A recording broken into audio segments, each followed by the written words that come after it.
Joe Biden. Oh my goodness, Joe. With 13 days left, well now it's 11, but with 13 days left, this man transferred 11 Yemeni detainees being held at Guantanamo Bay in Cuba. And he has transferred them with the help of Oman. And 2 of these were guards for Osama bin Laden. One of them right before 9/11 when they were all training for this. I am not okay with this at all. First off, what's the purpose? What's the reason? He says he wants to reduce the population at the military facility known as Guantanamo Bay. Bullshit. I'm going to tell you about 2 of these guys. Ahmed al-Awi was an Osama bin Laden guard. He made statements in 2016 that claimed he still had an extremist mindset. That's not going anywhere, people. The second one is Anam al-Sharabi. He's another of Osama bin Laden's guards. He was the one that was training before 9/11 in declassified files from 2020.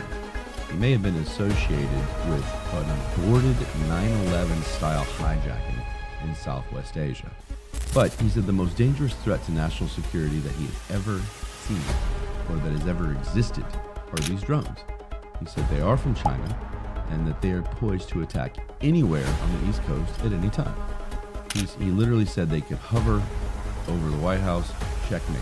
Now, whether that's all true or not, we don't know, but it's at least something we should probably check into. Let's look into it. Welcome to Stay in the Gray podcast. We explore news that gets people talking by blending comedy and controversy. Man, fierce word, shadow streets love hurt.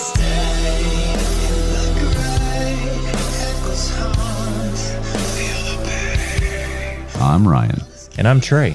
Together we dive into tough topics with a combination of humor and some insight. So join us as we navigate the gray areas of the world and engaging in real conversation. Come get to know us. Hey everybody, it's January the 9th when I'm recording this, and it should be released tomorrow, January the 10th, on a Friday. Hope everybody's enjoying the winter weather if you're local to us. Dallas is now, I don't know what this shit is. It's snow and ice and sleet and hail and every type of winter mix you can have. And the kids are out of school, and I'm trying to do a show because I can't forget about you guys. So be safe on the roadways. And again, I know we have people that aren't in Dallas. Be safe on the roadways, whatever your weather is. I'm jumping right in tonight. I got lots of stuff, good stuff. I'm going to go talk about a gentleman named Stephen A. Smith. And this guy, if you don't know him, he's an ESPN personality. I call him that because he's established kind of a character, if you will, for his broadcasting, his analysis for sports on ESPN. He also gives his opinion on politics and social issues and things like that, society, humanity. And he's a very outspoken, very eccentric, I guess might be the word, animated, all of those. I have to admit, I like listening to him. I don't agree with him a lot. I think he does some race baiting, which I've talked about with ESPN as a whole, and one of their other employers, Jamel Hill, is kind of known for that. And politically, he's not like-minded to me, and he's made that clear as I've made my stance clear, and that's fine. He's one of those that I still listen to because I like hearing the other thoughts and ideas and the way that he delivers them. It keeps you interested, and so hopefully I don't have that persona, but hopefully something about me keeps you listening to what I have to say, even if you don't always like it. But I'm going to show you today how it's crazy to be able to have just such a lack of respect for what somebody does, and then on the same day or maybe a day after, all of a sudden go, wow, I respect the hell out of what that same person just did. And it's wild. And so let's start. If you're not a football fan, don't worry. I'll dumb it down. It's very simple. At the end of the season, some teams who sucked during the season are likely going to fire their coaches, correct? Well, one of those teams, which I love because I lived up near there, is the New England Patriots. They sucked. They're terrible. Their owner says they digressed through the season. which is one of the reasons that this story is taking place. So 5 coaches were fired. 3 of them were in the middle of the season and 2 of them at the end of the season after all the games were played before the playoffs.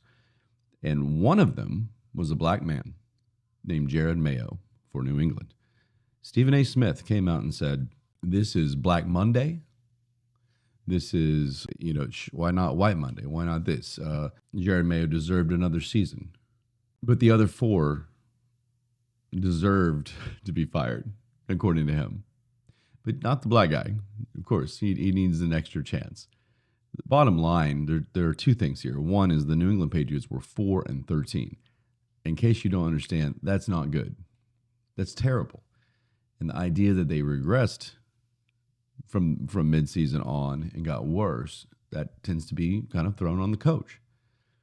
They have a guy that they wanted to get named Mike Vrabel. That's known. He was a star. He was a stud with New England. He played for my team, for the Steelers, for a little bit, cup of coffee, and then he went over to New England, and he was one of their best outside. I think he was an outside linebacker or a rusher, and he is kind of rumored to be available. Well, they want him. They have every right to pick who they want to be their head football coach. They just do. If it is about the color of skin and not winning, then yeah, keep Jared Mayo in there. But if you want to win and you think this is best for your franchise, then you get to make that decision. And it's not about race. There are so many black coaches now in the NFL. We can't be talking about this anymore. It is not an issue. There's not one single black coach in the NFL, and that's it. And the rest are white. But again, I'll say it, my people hate when I do this, but there's 13% black people in this country. Why do you think that there should be 75% coaches in the league? It's beyond me. We can get into the Rooney Rule and some of what you have to do. Now, the bottom line is the Patriots, a black man, did a poor job with the football team, and they want somebody else. And so Stephen A. Smith, and I'm sure he wants clicks, I'm sure he wants all that, has come out and race baited again and made it about race again. And I don't like that. I don't like when people do that. Again, I get it. He's trying to get in there and kind of stir it up, which is, I stir it up too. I just feel like the race thing is going to keep being a hindrance on this division in this country. If guys with a platform like Stephen A.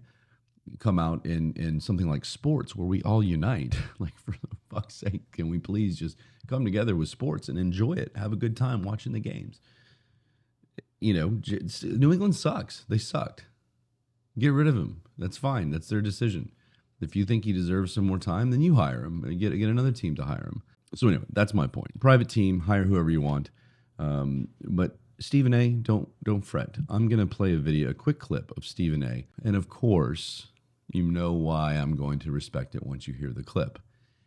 He is fed up with his side in politics. He's fed up with, and it's not just politics, it's society. It's the way that human beings are behaving. And he's fed up with it. And I think he puts it beautifully here. And he's calling out the same people that I've been calling out, which is this modern liberal, this idea of the woke, this idea of lying about people like me who voted for Donald Trump without listening to us. Listen to why we did it. But instead, no, you're going to just make up shit. So listen to here. This is what he had to say. And let's go from there. Here we go. FBI had at least 26 confidential informants on the ground when the Capitol was stormed on January 6, 2021. The report says most of the informants engaged in illegal activity during the chaos. The Justice Department says only 3 of its 26 informants present had been instructed to observe potential domestic terrorist suspects on the day of the riot. The rest of the 23 appeared to have gone to the Capitol on their own accord. Upon hearing news of the report, Vice President-elect J.D. Vance posted the following on X, quote, "For those keeping score at home, this was labeled a dangerous conspiracy theory months ago," right. End quote. Didn't hear anything about that for the election. Didn't hear anything about that when the quote-unquote insurrection was broached. I'm really, really sick and tired of every time I turn around finding something else that the Democrats have lied about or downplayed or misrepresented along the way. I mean, I see Republicans like Megyn Kelly or Officer Tatum or Candace Owens or, the Shawn Hannitys of the world. You know what I'm getting tired of? I'm getting to the Democratic Party. You know what I'm getting really pissed off about? I'm getting really ticked off at every time they open their mouth about something pertaining to y'all, they seem right. There it is. The way he said it at the end is what I'm talking about. He has the balls to call out his own side, the people that are like-minded with him when it comes to issues, when it comes to what you're voting for. He's calling people out for the lies. And what he's saying is every time that these people who their side just have always pinned as being these extreme, Sean Hannity is extreme, Megyn Kelly is extreme, all these people, as soon as they open their mouths, Stephen A. Smith saying they're being proved right. they sound right.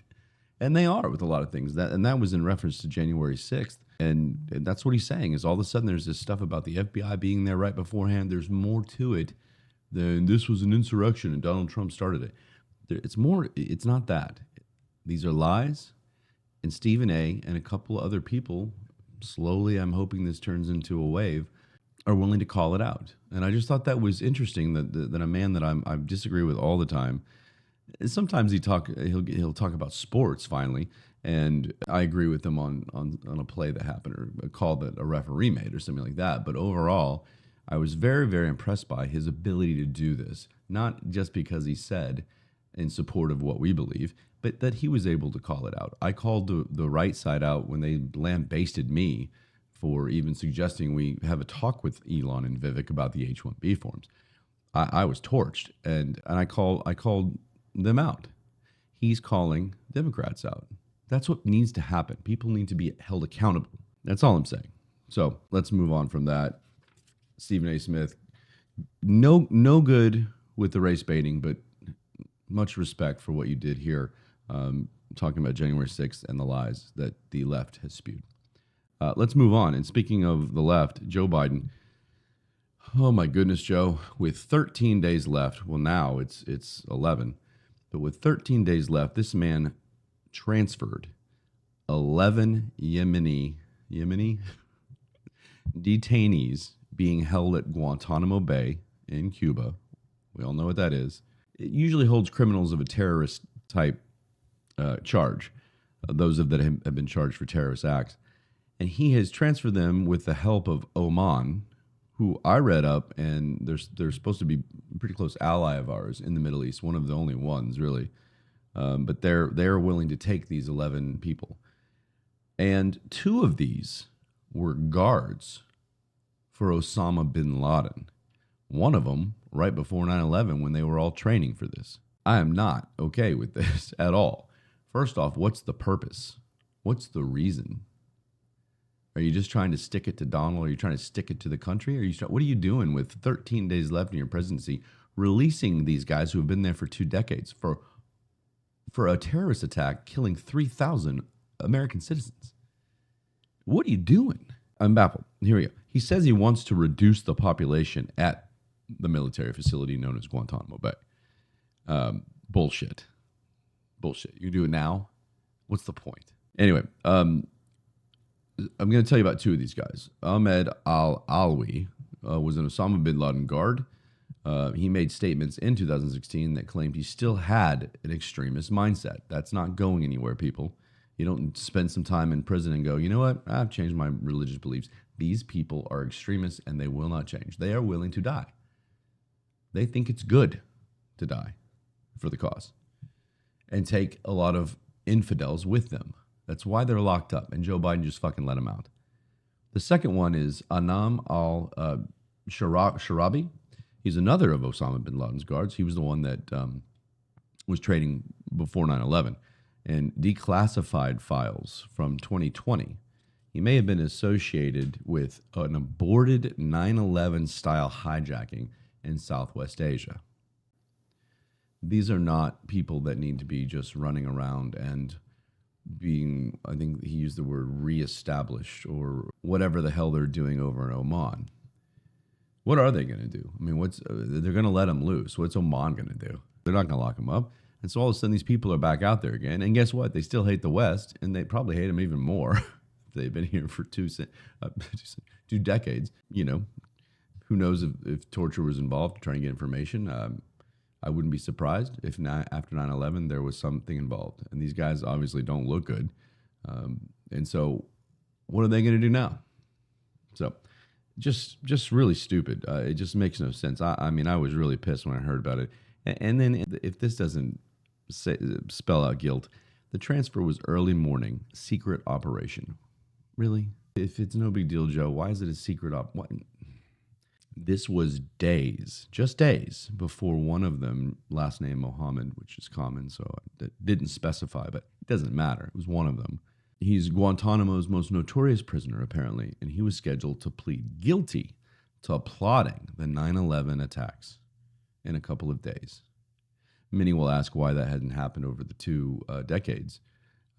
I didn't really get that deep. I don't understand why they didn't. I think they just left him in prison and they didn't sentence them. And some people have a problem with that, but I mean, if they're sitting here admitting to it. And so basically what him going on the stand for would be to reduce it to a life sentence instead of facing death penalty charges, which again, they haven't faced yet. So I don't know what is going on there. But the bottom line is that we'll never know because our sitting president or whoever's pulling his strings shipped these guys right back out. And wouldn't be surprised if it was Barack Obama. That's all I'll say. So I'm not sure, but it pissed me off, and I cannot imagine it wouldn't piss you off to hear that as well. So we'll see what else he does here in the next 11 days. There's just so much going on, and I'll get to it the next show. It just happened. I haven't had time to research it and to kind of wrap my head around these fires that have happened out in California in Palisade, and we'll get there. I'm sorry that if you're looking for that, this show, it'll be the next show somehow, some way. Even if I have my guests on, we'll talk about it. But there are issues there. There's issues with leadership all over the place. North Carolina still has issues. So we got to get to the 20th. And I know a lot of people don't agree with that, but that's where I'm at because there's just shit that's going all over the place. And we'll talk about some other stuff. So let's talk. I feel like I'm going fast tonight, talking fast. We talked about Matt Livels. I learned that it was Livelsberger, the gentleman who was on leave from the Army, who was stationed in Germany, who drove a Tesla up in front of the Trump building in Las Vegas and blew it up, and still thought to have killed himself right before it happened with a gun in the head. So upon further investigation, you knew some stuff was going to come out. Well, there was a 6-page manifesto, and he claims he didn't want to kill anybody but himself, which might be the reason that it was in a Tesla or that it was not inside of a building or whatever. And he succeeded. He didn't kill anybody. There were 7 people that were hurt. But one of the interesting topics out of this that I'd like to talk about is that he used ChatGPT to coordinate the explosion and learn how to do this. And some of the stuff that he put in was found. This is really interesting. It says, what is the largest gun store in Denver? Smith & Wesson Model 500, 3 feet per second. He just entered that in. Could it ignite tannerite? Again, I don't know what that is, but he obviously doesn't. It must be some sort of explosive. Quote, SLR 308 pistol 7.5 feet per second. And then what round for over 2,000 FPS? So these are questions he's asking ChatGPT about how to do this, and there are more. I just gave you a quick snippet, and obviously the ChatGPT people are like, we didn't mean for this to be used in this way. We're going to do our best to coordinate with authorities and to stop the ability to get this type of information. Again, where's the line? Where do you stop it and the algorithms and what they hear? So this is the stuff we were talking about with AI people. A couple shows back, I talked about the dangers, and I tied it into storytelling with some of my favorite authors and their fears of AI and technology as a whole. And here we go. I mean, this guy didn't end up doing much, and the motive's still out there, and we'll talk about that in a second. But the bottom line is that AI It was like very easy just to kind of like ask this question to get all your answers. Would he have done it without? I'm sure he would have, but this is interesting. Some people don't even believe that it was him that used the ChatGPT. If you want a little teaser on what we're going to talk about in a second, he called his ex-girlfriend, and then he had his wife, somebody that he married, so ex-wife, and I lost track of it. But of course, everybody's saying, the same type of stuff, that he always was talking about being kind of a shell of a man in the military and what he's seen, what he's done, the people the lives he's taken in combat, and he's just that way. And so whether that had anything to do with this or not, I was incorrect on the last show, and I want to make sure I clear that up. I said straight up that we couldn't for sure say there was a reason that he drove in front of Trump Tower in a Tesla. And even the police chief, it's hinting to, well, he must have not liked Trump and Elon. Well, according to his manifesto and according to some letters and emails that he sent, he is in fact a huge Trump guy, and Elon, and he's excited about, and I think he even listed Vivek, and he listed some of the others, RFK Jr., and he's excited about the direction the country's going to go with them. But yet he wanted this to be a wake-up call, because there's a lot of dangers in this country right now that are being ignored. So it's kind of interesting. There's more to this than just some guy went crazy, drove into a Trump building. And I'm not a big conspiracy theory guy, but some of this checks out more so than anything else I've, come across like this. And it makes no sense. If he's a Trump guy, why'd he go and blow up a Trump building? If he's a Elon, why would he do those things? Was he literally, was he just insane? And I don't think that's the case if anybody's listened to him talk or his ability to function. And we'll get there. So conspiracy theories are alive. That's what I wrote down. They're alive. Everybody's talking. Social media. Some people are calling everybody that believes that maybe it wasn't as cut and dry as the reports are making it, calling them idiots, conspiracy wackos, things like that. I'm probably going to get called one of those too. Go for it. But listen. This is all part of having conversation. Listen to this and tell me that you're not at least intrigued by it. You don't have to, if you want to stay in your little echo chamber and you want to not think outside the box and be one of those people, boring, stiff people, go for it. But I choose to have some fun, think outside the box, and maybe we need to be doing our own thinking here. So anyway, let's talk. So we email Sam Shoemate, who was an intel officer for the Army. And he was on the Shawn Ryan show, which is Shawn Ryan's a former Navy SEAL, and he has a podcast. So I've been plugging so many podcasts. These guys need to be coming on ours. My plea to you to come and talk on ours. But this guy received the email, the Shawn Ryan show, and it stated that he was really talking about the drones that I was yelled at for being so stupid about thinking that it could be something. It's not anything. You're looking for something that's not there. I don't think so. And other people don't think so. Here's somebody that was actually in the military who worked with, oh, by the way, drones and introducing drone technology into the Army. He knows more about drones than you behind your keyboard yelling at me on Twitter. I'm going to go with this guy. Well, at least for now. We'll see. But he said the most dangerous threat to national security that he has ever seen or that has ever existed are these drones. He said they are from China and that they are poised to attack anywhere on the East Coast at any time. He literally said they could hover over the White House, checkmate. Now, whether that's all true or not, we don't know, but it's at least something we should probably check into.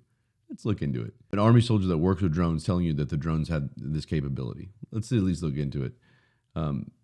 The FBI, of course, they've got their own issues right now. I tell you what, but they claim there's no evidence to what he's saying and blah, blah, blah, blah. He claims he was actually being followed by the FBI for the last couple of months, couple months, and that they were, he made it easy for him. He said he wasn't trying to hide, and he said he felt that they knew. Get this. He claims that he knows about some war crimes that we have committed, our allies have committed, and that they're known to the Department of Defense, the DEA, CIA, all of the letters, and that they're covering up because of the mass amount of civilian deaths. So the FBI's doesn't want him to let that out. The FBI doesn't want this. So there's a lot going on here. And some people will chalk it up and say, all right, this guy is just out of his mind and he's made up this whole movie plot. Or this is true. People said it was a dangerous conspiracy theory that the FBI be involved on January the 6th of 2024 at the Capitol building. And that's starting to kind of come to fruition a bit, that the FBI was in fact there before it all happened. 25 people, something along those lines. Just saying, everybody should be willing to hear these things. So the podcaster, Shawn Ryan, that I was just talking about, he said, my family and I are disappearing for a few days because what we're about to release is mind-boggling and will make people take note. Look, I'm intrigued, and this guy's got, 3 million followers on one platform, 1 million on another. He has reach, and I can't imagine that he's just going to be completely full of shit and risk his reputation. He's still a young guy, and he just kind of made his fame. So anyway, here, let me tell you before we close out with this issue tonight with Matt Livelsberger. It's quite a name, but before we close out with this, and obviously I'm going to keep my eyes on this story. Let's talk about it. People, this is what people are saying who believe there's more to it, and there's certain things that just don't add up in the story that the media, that the law enforcement and the media are telling us. People, of course, are saying he was framed. That's the big one. No one saw him actually shoot himself in the head or heard it. That's not been actually verified. It's assumed because there was a body in the car, which leads me to one of the other ones. Why was the passport and his military ID legible? You could read it. It wasn't damaged to all ends. Yet the body was. So you couldn't identify him by his body, but all the other stuff was fine. It just seemed odd to me and everybody else here. He was a bomb expert, and the explosives sucked. He's a bomb expert in the military, and these people, experts, are saying this was amateur hour with this bomb. So that's one of them. The one that was really interesting, and Elon kind of has debunked it, is that Tesla is self-driving, has a self-driving mode. So somebody could have put the body in the car, put it in the GPS, and Tesla would have driven there. And then I guess somebody could have blown it up at that point. Elon said, no, you've got to have somebody who's actually able to function in the driver's seat. And I don't know how you're measured by able to function, but it's Tesla's Elon's, and so I'll listen to Elon. Why use a bulletproof and a fireproof vehicle if you're going to blow shit up? Made no sense. So I do believe in that regard that whoever did this didn't want much damage. It was a, hey, here's some attention, to pull attention away from something else. And lastly, he loved Trump. He wrote pro-Trump stuff in the manifesto, and he's very, like I just mentioned, he's excited about where the country's going to go with this team that's about to come in there. So why would he go to a Trump Tower using a Tesla and do that? It didn't make a lot of sense. So I looked it up, and this is a wide range, but 10% to 35% of Americans are conspiracy theory minded. It means they want it, they're willing to listen to it, they believe that there's more going on out there than what we're just being told. And I think there's nothing wrong with being open to that. 100%, especially in the last 5 to 10 years up until now, things aren't what you're being told. Things aren't always just cut and dry. There's a lot more out there, and people can lie very easily. I've met and heard and seen so many people that can just look at you and just lie like that, like it's nothing. People of power. So all I'm saying is I'm going to keep my eyes and ears open to anything. So that being said, what do you believe after hearing this? What do you think? I mean, that was a pretty significant list. There's more, but those are the big ones. And it just didn't kind of add up. It feels like it's very possible that those quote unquote conspiracy theories could be true. Any of them, except for the one Elon debunked about self-drive. Other than that, I mean, a lot of it doesn't make sense. I mean, his body, whatever body that was, could have been put in the car. somehow. Again, it doesn't drive there. So I don't know. I mean, but again, no one heard the shot. No one heard anything. No one, his IDs were, you could read them. They're fine. But yet the body was completely just unrecognizable. So the arguments sound pretty convincing. I don't know. So if you want and you hear this, let me know. Write comment. I'd love to have a discussion about it. If you're going to call me names, I guess go ahead. Whatever. But it'd be fun to have a legitimate discussion about, and then from people like you that know probably a little more. If you've looked into the conspiracy theories, you've likely looked into more detail than I have as far as how the bomb was made and was it really amateur, and these types of things. If anything you can add, I would love it. So let me know. Write to the show, comment, all that social media stuff. All right. Lastly tonight, this is going to be ongoing. This type of story. And I think that it's probably going to be ongoing for a while. I don't know. I mean, unless people start to see the benefits of Donald Trump and his presidency and his staff and all of what he's trying to do, until people start feeling that energy and feeling the change and seeing the change, you're going to get what I'm about to tell you. And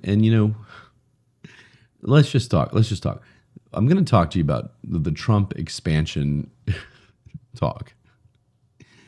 And I call it the Trump expansion because that's what everybody else is making it out to be. All of a sudden, Trump is trying to take over the world. He's willing to use military force. He's going to invade. It's getting a little bit silly. And now I'll admit to you that Donald fuels the fire. And what the biggest thing that anti-Trump people need to remember is that he knows how to fuel the fire, and he knows how to get you wound up, and he knows how to get you on social media going, oh my God, I can't believe he said that.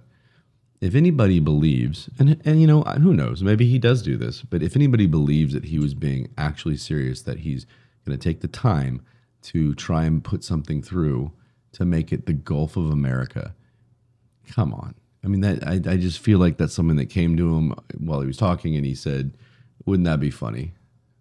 Sounds better. I think that's what he said. It has a nice ring to it.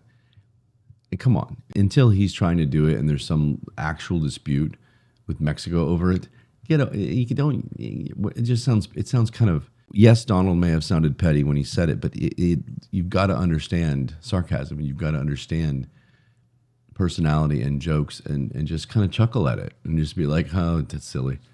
Some people on the other side are actually running with it, saying, hell yeah, let's do that. Fuck Mexico. I heard, what was the other one the other day that sounded great? We're between North America and South America. It's the Americas. We're not between them, but it's literally two continents. Central America sometimes gets listed, but it's not a continent technically. So why not have it be the Gulf of America, or the Gulf of the Americas maybe, or something like that? I just don't think you need to go changing names. That's not a priority. But that's one. So these are but liberal publications, they're just spinning. Their brains are just like, oh, I can't believe these things are being done and said. But the Gulf of America was the first one. This whole thing about Canada, 51st state. I mean, Trudeau stepped down. We all know. And I never liked the guy. I thought he was a weenie, and he was a little beta male leader of a country that needed a better leader.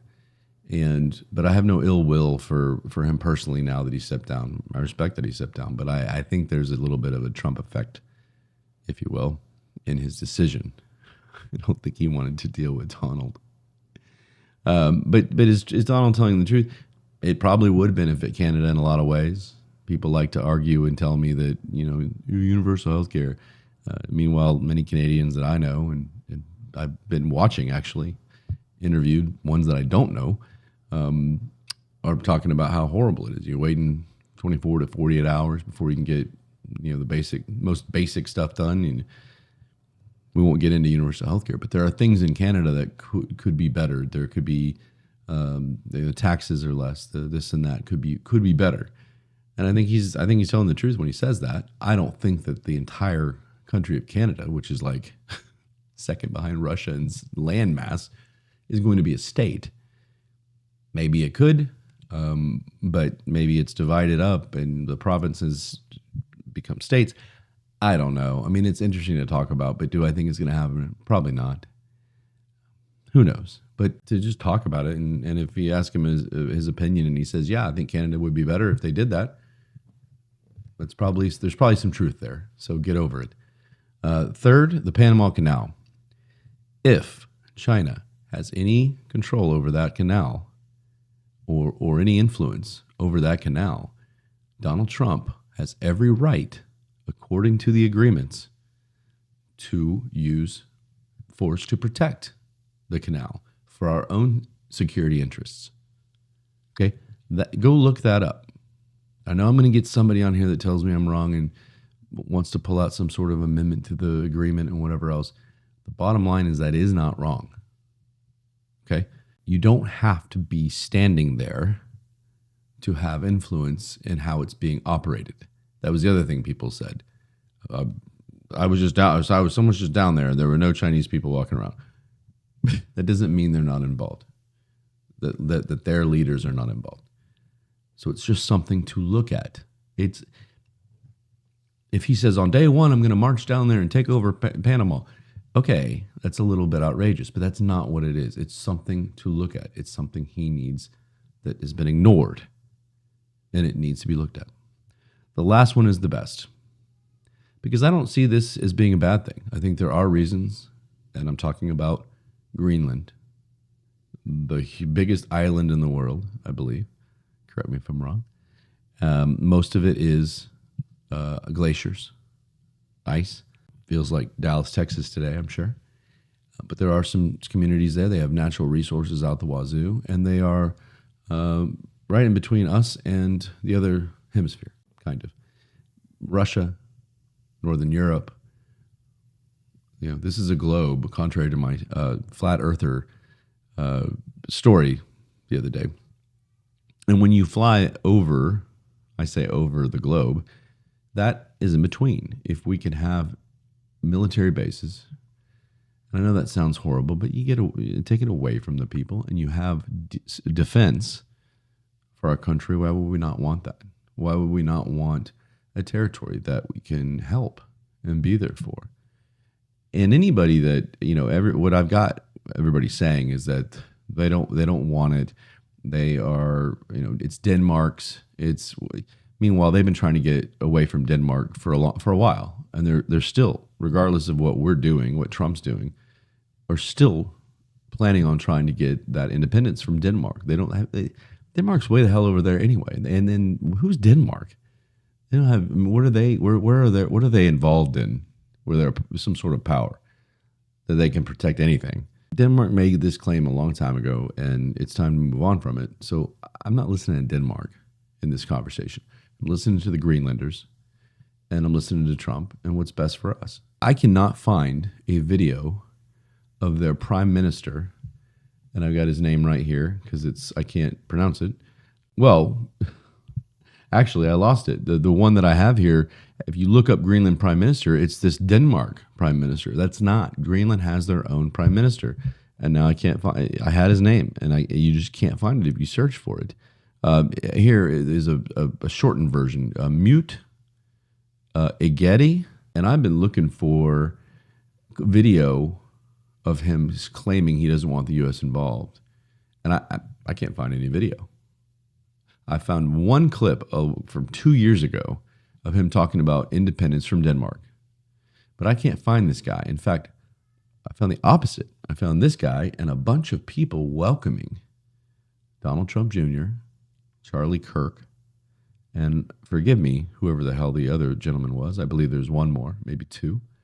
And the party that went up there and flew on Trump Air, I call it, on the Trump plane and landed in Greenland and were welcome. The Greenlanders were ecstatic. They had their "Make America Great Again" hats on, and they were welcoming. This prime minister, I believe, was one of them. It looked like him. And Donald called in while they were all sitting around and kind of spoke to them on speakerphone, and they're cheering and they're nodding in approval and they're excited. Everybody lined up when that plane landed, and they were excited. I don't know why you get excited if you felt like this was some sort of takeover, or that you didn't want this to happen, or you weren't at least interested in America's interest in your country. It's something that you need to look at both sides of. If they truly want nothing to do with us, that's them. Okay, I respect that. You cannot take Greenland by military force. I tell you, I'll go on record as saying is if Donald Trump moves our military in to take over Greenland, I'll have a problem with it. I think there are ways we can work together with Greenland other than literally taking our planes up there. I don't think we're going to be taking any tanks. I guess we could take some ships. Anyway, it's so silly sounding, but people are saying that. They're literally saying Donald wants to take the military up there. And yeah, they asked him in an interview and if he'd be willing to, if he's ruled out military force. I think that was more for Panama. If it came down to it, if China was, he's not going to rule it out. That was the question. Would you rule it out? And I just don't think that you're smart to say something, especially with this media, this witch hunt on this man, to sit here and say, absolutely, I would never use the military. And then if you do, because you feel it's necessary, then that video is brought up and everything's twisted and people come at you. So he's being honest. I'm not going to rule anything out. So it just seems silly to me that everybody is just so, see, he's unstable. See, he wants to take over the world. See, it's just not the case. Go one by one, look at these. I had somebody tell me, so you're able to laugh at one of the things, which was the Gulf of America, but that means the other parts aren't funny? I said, yeah, they're 4 separate things. You've got to separate issues. These are 4 completely different things. It just happens to all kind of fit into an expansion, where the funny maps are coming out about the American empire and, Mexico being South Texas. It's just funny. All right. And if you think that a little rah-rah funny memes are wrong and everybody's so butthurt over it, hey, come on, just loosen up. Wait for him to do something that you're suggesting that he's going to do before you bitch. It's a constant bitch and moan fest from you people. So I just be willing to talk, step out of the echo chamber about something like Greenland, and let's see what happens. I mean, they look pretty excited to me on the video. I'd like to go visit there. I think it'd be a blast. So that's it for today. It goes by so fast, so much to tell you, so many stories. I'm trying to give it to you more in a storytelling, a debate style discussion versus reading off a bunch of news to you, because we are not a news podcast. So with that being said, let me tell you about butter comments really fast. I'm not going to get into it. It's very simple. Tell you what, on Twitter, anybody will get upset about anything. There was a gentleman, and he posted, I don't remember where I followed him, but he's a black man. He said, white people, comma, that's me. So I listened. Are there typically black names that you guys really like? Because black women especially love the names. And he listed out some white names: Emma, Blair, Kylie, Chelsea, Olivia. And I thought, all right, let me jump on here because I think it's kind of cool. First off, the creativity of the black name, but the classics are good too. I said DeAndre, Kiara, Jalen, Aliyah. These are cool names. Cool for the guys, pretty for the women. And then I said Demetrius. And if any of you right now immediately are like, oh no, then good for you. Then come on and join these people. You would think I insulted every Greek person in the world. I got more. The Greeks will be quite surprised to know that African American creativity invented Demetrius. Blah, blah, blah, blah, blah. I mean, this kind of shit. Imagine thinking Demetrius is a black name with a bunch of like, faces. You're a dumbass. Demetrius is Latin. All right, well, you can argue that that's Greek, I suppose. Okay. It can be a lot of white and black kids are named that. It turned into an American name. All right, well, someone at least admitted it. But I mean, it's like, who cares? Like, everybody's so riled up about everything. I said Demetrius was a black name. I am so sorry to the Greek people where that name was embedded into the world, released into the world, if that's a better word. I like the name Demetrius, so just ignore the fact that this was a black name question and just go with the other ones I put. And then if the question ever becomes, what Greek names do you like? I'll be ready with Demetrius. You people, calm the fuck down. Just move on. All right. I'm going to end with a quote, and this is perfect for how I'm feeling about humanity and all of the stories I've been telling you. This one says, sometimes people deserve a high five in the face with a chair. And on that note, I love you all. Even the ones I want to hit in the face with a chair. See you next time. Love you. Find the colors, find the light. In the gray, we'll find our sight. Brutal banner.